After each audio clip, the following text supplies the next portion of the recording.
And it's true that still now, the technology is good, but not good enough to replace an entire appointment setting team. So I use my software inside, but you also need some appointment setters to see if it's actually good. And sometimes you need to give some feedback and everything to the AI. But your friend is doing 6 million a month with this. Just not with AI DM setting, but they sell AI services and have their own AI software and loads of other stuff. Okay, so it's mostly services. And teaching people how to basically kind of become like how to basically get AI and implement it into other businesses. So start a business with AI, implementing AI into other people's businesses. Oh, okay. So he actually spoke at one of our last event in November. So Okay. I'd highly actually recommend listening to his podcast because it's interesting. Because for him, for example, I think they have a sales team of like 100. Like it's massive. And their ticket price, I think goes up to like 25 to 50K. So they have high price points, which is what all businesses have that make decent money, is they have to have a high price point. And I think the big thing that I've seen also is that if you look at things like, I think it's Warrior Babe in fitness, any big fitness business that makes millions a month, they all struggle to get low ticket to work. Low ticket doesn't, like no business doing big money does it with low ticket. Yeah, I agree, 100%. And that's why the school model is interesting, because if you can find some creators that are already doing okay with a low ticket price on school recurring, as a growth operator, you can come and add to their revenue, as I said, 2 to 10x in like 1 month just by implementing a high ticket offer. So yeah, I 100% agree.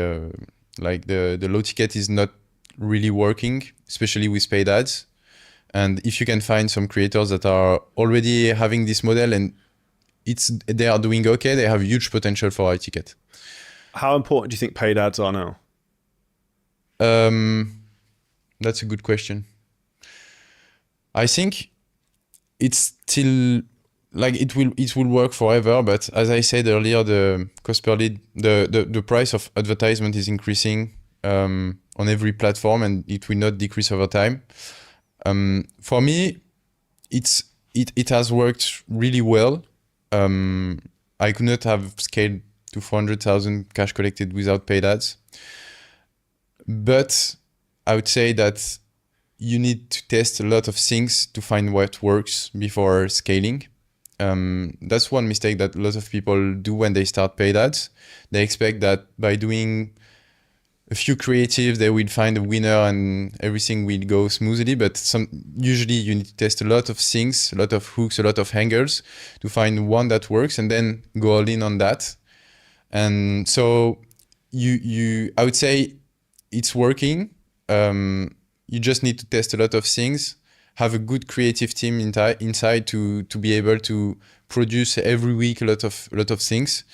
But yeah, it's still working and it will work forever. On the make money online niche, it's harder and harder because of the competition and the saturated messages that is always similar. But if you can find a market that's a bit different and implement paid ads, like for example, my little brother, I've helped him start his coaching business, and he helps students go to their ideal business school, basically. So it's a mentoring program. And this niche is like, there are not a lot of competition, not a lot of people that knows how to run ads, funnels and everything. And his cost per leads is not very high, but his ROAS is insane. So there are a lot of small market niches like this where you can go implement paid ads and scale massively compared to online make money regular stuff. Well, I think it's the blue ocean. So I think if you get the biggest thing I think I've probably learned in the last 6 months is the most powerful thing in business is the offer. Mm-hmm. Like who are you selling to, what problems to solve, and like what is the price point? And then also like, what's the second sell? So you sell them something first, but then what's the second thing you're going to sell someone? Yeah. So where people make a lot of money is even if they break even on paid ads on the first sale, if you've got a second sell or an upsell that's then 10K, 30K, whatever, that's where you make a lot of money. Have you done that for yourself? Yeah. Okay. I've never done it, actually. I'll talk to you afterwards, but it fucking crushes. So like Okay. that for me is, so that's where also like the way I said to you earlier, I see businesses going, it's more done for you. So like we're going to start rolling out, like we'll run people's ads for them, like becoming more of a kind of agency as well as like consulting. And then for our own version of growth partners, I'm basically just going to select the best clients we have, who I want to work with, who then I'll personally push you to then go higher and higher and higher to bigger numbers. Mm-hmm. Yeah, because with the done for you model, the LTV is so much higher that you can probably spend a little bit more on ads to acquire new customers. But on my B2C offer, I've stayed only onto like one offer, one funnel, one avatar for a long time. And I think I should think about launching a back-end offer, especially for my gross operating clients, because they already have probably one creator that's working well, and some of them are doing like 10 to 20K per month, but they don't know how to scale to 100. So this is where it would make sense to implement a back-end offer. But yeah, I think but it's always the same thing. There are so many things to optimize, so many things to do that. But that's also where, like, for you to build a great business and for everyone, it does take some time. Mm-hmm. It's like even everything is like a work in progress. And if you look at people who've done big things, it takes longer than you think. I remember, Frank Den Blanken. So like Yes. me and him were talking in the gym here the other week. And I think he said to me, it's like, it takes so much longer to get a great team than you realize. He was like, it takes at least 6 years. And I was like, I kind of agree, because it's like we've now, up until now, like we were spending 100K a month on ads, and I was running all the ads, which is fucking retarded. And we've now got a media buyer who's insane, who knows way more than I do. Obviously know what I'm doing because it's profitable. But for me, that's like, shit. I also save myself a load of time every week. And I've also got someone who knows more than I do, then like pushing back to me, be like, no, you can't scale this because of X, Y, Z, blah, blah, blah. Yeah. And I think that's what's important, is that as your business grows, it's like that expression is like chess, not checkers. It's about you getting the right place and the right piece in the right place on the board to then make the thing go faster. How did you find the media buyer? Through my network. Okay. Yeah, that's so also something I realized, is that the best hire are usually through your personal network and not online. You know, the hiring process where you post a story and get some application, usually they are not the most qualified. How is Frank doing? Pretty well from what I can imagine. I think he's in Dubai again in the next week or two. You and me should all go out and do something. But he's still very much still in his same niche in terms of the fitness thing, which I think is interesting. So like he's obviously done very well from that. He went into B2B a bit, and then came back just to like his B2C thing, because I think his brand is so dominant in that. And obviously I think he has an advantage where the Netherlands is a small country and he just sells in the Dutch market. If anyone listening to this has an audience and you just sell in one country, in one location, it's so much easier, in my opinion, to then be like super dominant. So like even now with what we do, we have, I don't know, 30% of our clients are in the UK, 20% are here, probably 30% in the US. We have clients in Australia, Singapore, like everywhere. So then it's difficult to then try and do things in person and all that type of stuff and build relationships. Yeah, I agree. So he's doing well, still on the B2C offer, fitness transformation. But that's also where I think anyone who does well, who has a right mindset, will continue to keep doing well. Yeah. If that makes sense. Yeah. Whereas like you and me would both know, like I know people who have been maybe a bit of a flash in the pan. They've gone viral on social media for a couple of months. Their business got to 100K a month, but don't really know how they did it. And then they just drop off again. Yes. And they also can't they don't have the resilience to be able to keep going or figure out what to do next. Yeah. Because it's constant like kind of pivoting, because something will work in your business for a period of time, then it won't work. Then you need to find like, what's the next thing? It's a constant kind of evolution. Yes. And a lot of beginners maybe have this false expectation that once you have a business running, you will be set for life and everything will go and run smoothly. But the truth is that the markets are always moving. Technology makes the market moves very fast, especially with AI and stuff like this. Now, the needs of customers are changing, the offers are changing. So all the time you need to change what you do and adapt. And yeah, that's something most beginners, I would say, don't realize when they start. Yeah. With what you said there, so I think that's something important for people to take in. One of the reasons I think people stay stuck and stay like in the most painful place, which is making less than 5 to 10K a month in their business, is because they think they know what they're doing, which is why they don't focus on continually learning or like evolving. What would be your advice to them? I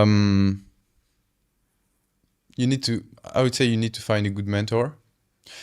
I don't know if you remember, but the reason I was one of your first client back in the days is because we were in the same mastermind, and I knew that you were one of the best in the mastermind, if not the best, with Frank. And so I knew that if I wanted to keep my business for long enough, I had to stay around the right people. And that's why I approached you to get one-on-one mentorship with you. And I think that's something really important. Like, to be in the right environment with the right people, get the right information, is something that helps you stay longer in the game and adapt continuously because you are aware of the new strategy. For example, now we talk about the growth operator model. You see some of your people in your network doing it, that's working well for them. You see myself doing it, that's working well for me. So just by staying with the right people around, you can navigate and stay in the right opportunities at the right time and like stay in there for longer. So yeah, I think having the right mentorship and the right people around you is very important. It's the right information at the right time before anyone else.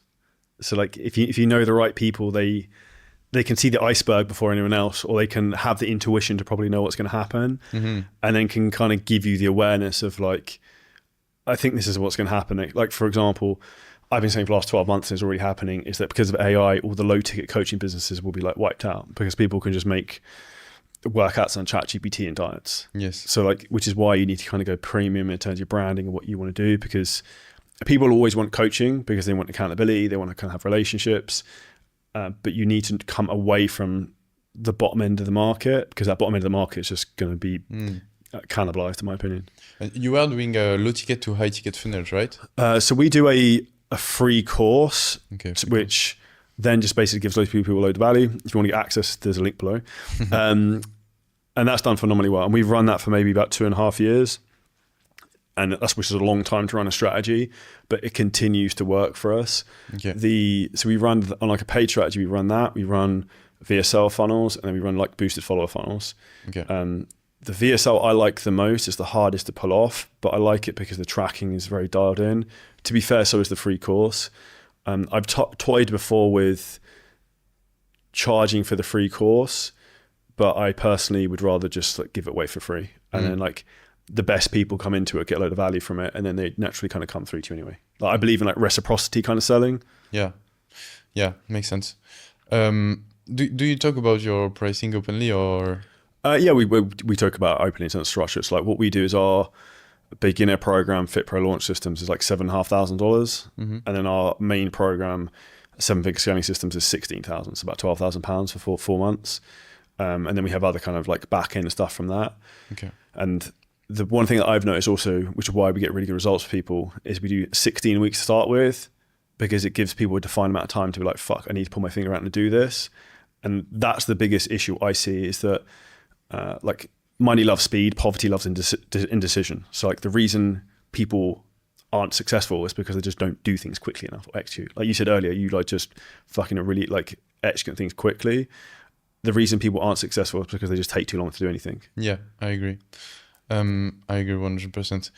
Have you ever thought about doing mix offer, like for example the 16,000 one, backed with maybe a profit share, like a mix of gross operating with consulting? That's kind of what we're toying with next, but it would be only on the right type of clients. So the other tier I've also started to do is, I stopped for a while, but it's taking on one-to-one clients, but at like higher price points. So a guy paid $50,000, for example, and like that's the price I would charge them for a year, because then it's enough for me to want to be involved, and then also I know someone's serious if they're going to pay that. Like they'll do exactly what I tell them to do, and then they'll fucking scale like crazy. Yeah, interesting. I'm thinking about launching like more of a B2B offer, because the B2C is going well, but I see the limits in terms of how much you can spend with your ad budget and everything.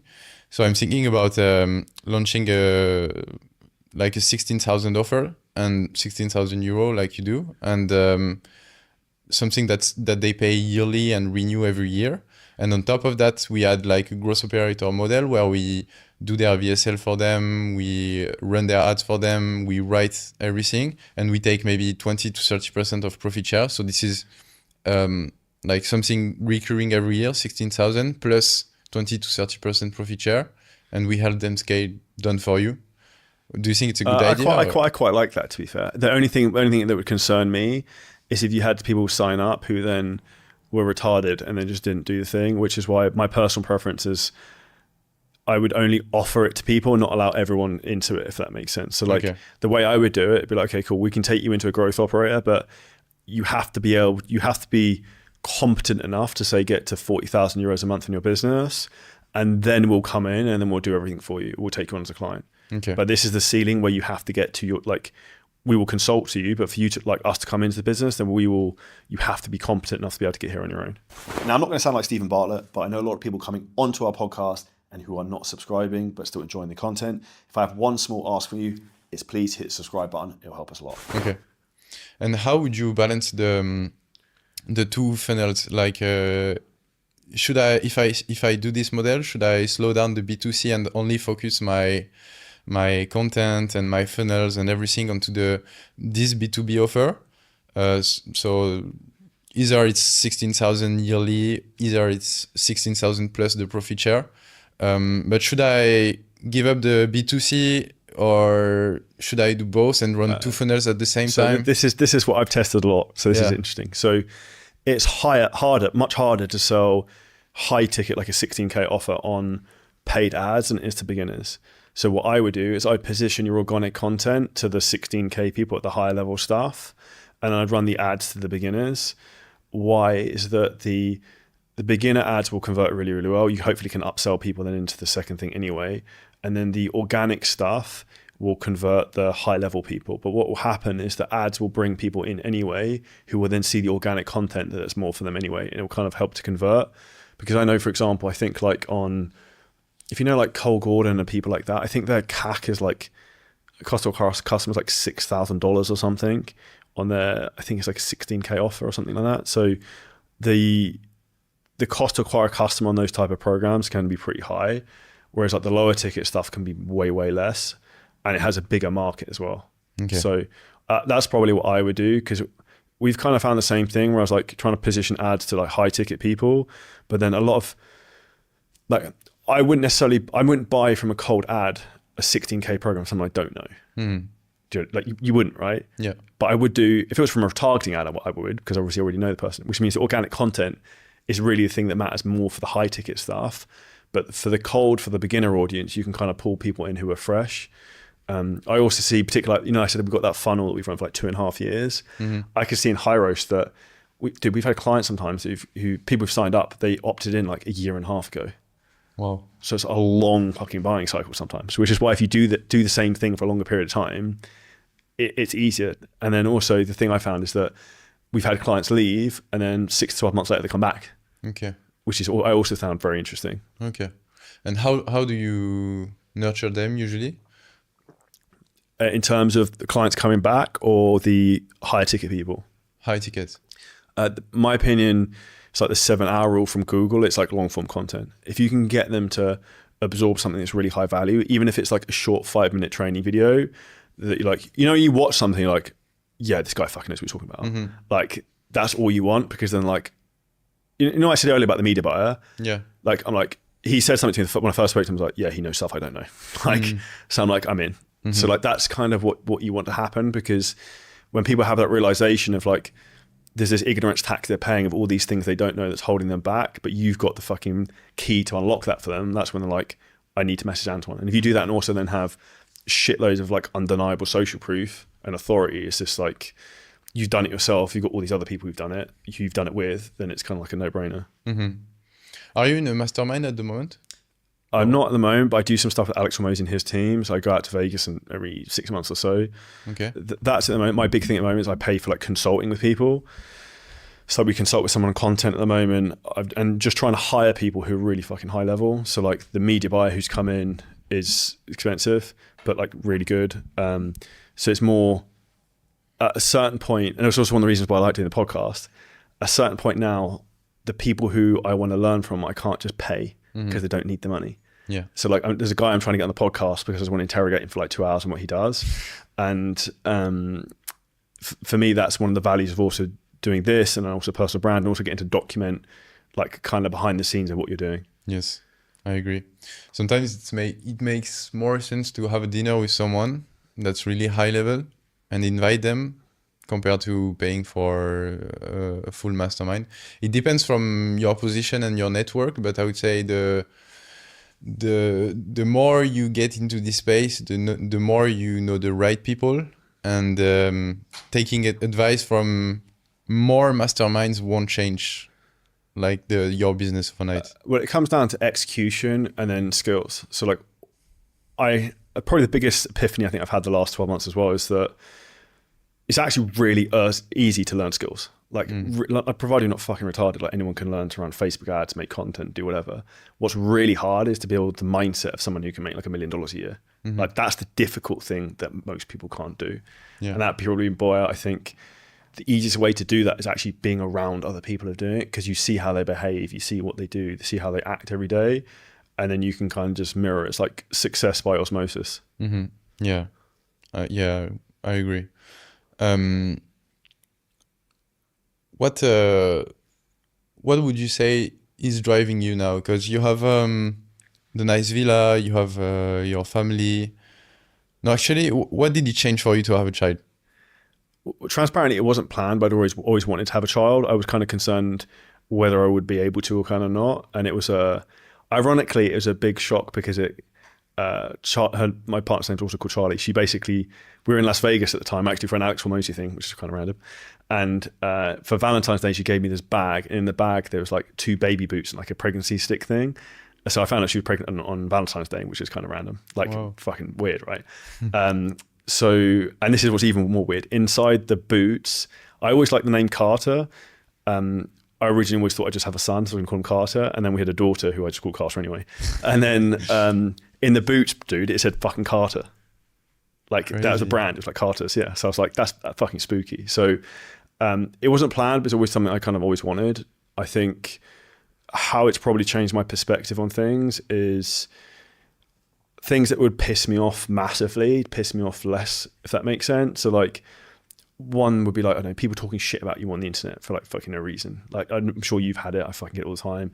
I'm like, that for now, I'm just like, oh, fuck, I don't really care. Like, you guys are just retards, because if you've got nothing else better to do than talk shit about someone, like, because we signed up clients who didn't want to sign up with you, then that's your fucking problem. So I think the way I try and think about situations like that, if anyone lashes out, anyone, is always like, the world's a mirror, not a window. That's someone's own insecurity of them fucking playing up if they have to kind of speak about things like that. But I think probably the biggest thing has been getting less pissed off by stuff like that.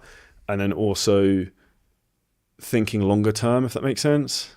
So stretching time horizons and then setting bigger goals with longer time horizons. Like for this year, I kind of have targets, but I don't have like specific goals. Where before I'd be like, I have to do this, I have to do this, I have to do this. Like now I'm just fucking kind of doing my thing every day and just going with the flow and doing the best I can, and then aiming at the fucking North Star of the targets, and we'll kind of fucking see where it lands. How much do you take care of the baby? It's kind of difficult as a man, and like fucking guys listening to this can jump in and shout on this and agree, but at the first few weeks is very difficult because they kind of really just want the mum, and they still kind of do a lot at the kind of the beginning, because a man can't breastfeed them, and then they just sleep a lot of the time. So it's like kind of not really involved, and they just want the mum a lot of the time. So I'm in a fortunate position which is kind of common to Dubai, where we have like we have a nanny, we have a fucking night nanny. My mother-in-law is here, so like there's lots of people who can kind of help. So I'll try and like help as much as I kind of can. I've changed like 2 nappies maybe. It's my fucking but still, it does make it more challenging, and that's actually the advice I give to anyone who's young. Is like, get yourself to a point where your business can kind of run without you, and then have children. So like, I don't take sales calls. I don't really do many one-to-one calls. If I want to cancel everything in my day, it doesn't really matter if there's a problem. I had to do that maybe like the other week. I had to cancel a podcast with someone. It was a big podcast because we had to go to the hospital with the baby. But like, if I had to take sales calls and do stuff like that, my business would lose revenue, because my business is designed to kind of run without me. it then doesn't really matter. So that's why I say to everyone, like when you're younger, you need to push hard fast to get to that point where you have more kind of self-sufficiency in the business. It's not just you driving everything, if that makes sense. I'm thinking about having a baby, like not now, but in the future, and I'm not really sure if I want one actually, because I feel like it's very draining, and it's a bit like the lottery, you know, because It's hard as fucking shit. No one will fucking tell you. Yeah, it's fucking hard. But I feel like there is also like the you cannot really control what's going to be the personality and character trait of your baby. I feel like some child were born in family with like the perfect parents. They have good education, but they are still nightmares to deal with, and like you don't really know what you're gonna come across with. And so I value freedom a lot, and I'm like, I don't know if I really want to take the bet to have to deal with. How old are you though, dude? 26. You do some 36. In 10 years time, you've got loads of time. Yeah. I don't It's know. also a good thing for men is that you like, we can keep having children to like, I think Tony Robbins had a kid at like 55 or something. Yeah, during COVID. So like there's fucking loads of time. Yeah. I don't know if the position of like the good and cool uncle, I think it fits well for me. I guarantee you in 10 years time, if you haven't had a child, you want to have a child. Like Okay. I would say the way I'd kind of even frame it is if I died today, I'd kind of feel happy anyway, because I've like kind of completed everything. And there's like a living thing part of me still here, if that makes sense. Okay. But when you think about it, why does it matter to have something living out of you? Because in 3 generations, No it one won't cares. matter anyway. But then if your previous generations had that thought process, you wouldn't exist, or neither would I. That's true. And also, like I've just read Elon Musk's autobiography. He's pushing big on people having kids because there's actually a big issue with like population collapse. So like I went on holiday to the Maldives last week, and it was like with kids, it's fucking great. And like that type of scenario, it also made me think of like, okay, if you get super rich, you don't really have to work. It'd be fucking sick. I'd have like fucking 5 kids because you could just kind of like fuck around or die. You go on holiday, you just do what you want, play football with them on the beach. So I think that would be a big motive to kind of like push towards. An extreme example of that, even just think about it. So I got invited to go to Richard Branson's Necker Island at the end of the year. And like, imagine if you had enough money, you could build a sick island in the fucking Caribbean, play tennis and fucking football with the kids all day and just do whatever you want. That'd be pretty sick. So like, I think if you can set big goals and aspirations and things like that, you can then kind of build the life you want. I would say I didn't want children, like probably actually again when I first came to Dubai. And then even like last week, I was like, oh yeah, I would definitely have another one. But then when they play up, you're like, oh, I don't know. But like, did you feel some kind of social pressure over time as you were growing older? I think as a man, in my opinion, there's some part that you feels like you need to have children. Okay. I also think from, not that it's a marketing ploy, but from a marketing perspective, people trust you more. Okay. Do you know what I mean? Because like if people see like, oh, like he's got a baby and like, or even, I mean, fucking walking around like Dubai Mall with like a baby, like all the women would come up to me and start talking to me like just being nice because you have everyone trusts you straight away. Yeah. Not that they wouldn't trust me anyway, but do you know what I mean? So I think if you have a very kind of like hard demeanor sometimes, it's one of those good things to kind of like soften people out. Okay. Interesting.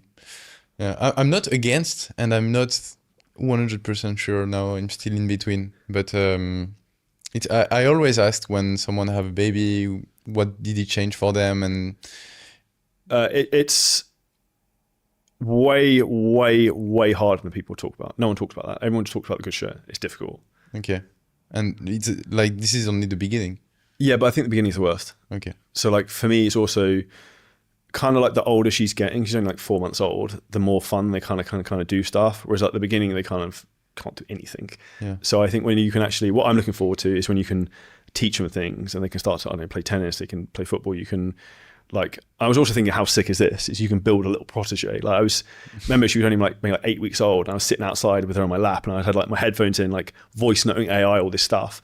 And I was thinking like the amount of stuff she's going to know by the time she's like 5 years old, just from hearing me talk all the time about these things is wild. And it's kind of like you're saying about like getting the right mentors and surrounding yourself with the right people. Yes. That for me is like, okay, cool. I'd be sick to see how like successful and how amazing a human being you can make someone into, if that makes sense. Now, if you enjoyed this clip and you're a coach, creator, or a business owner and you want help in terms of how to scale your business using ads, AI, content, marketing, a lot of things we talk about on the show, then hit the link at the top line of our description in the YouTube video. You can book on a call with us and walk through the whole process, audit your business, and show you where there's huge, huge opportunities for you to scale.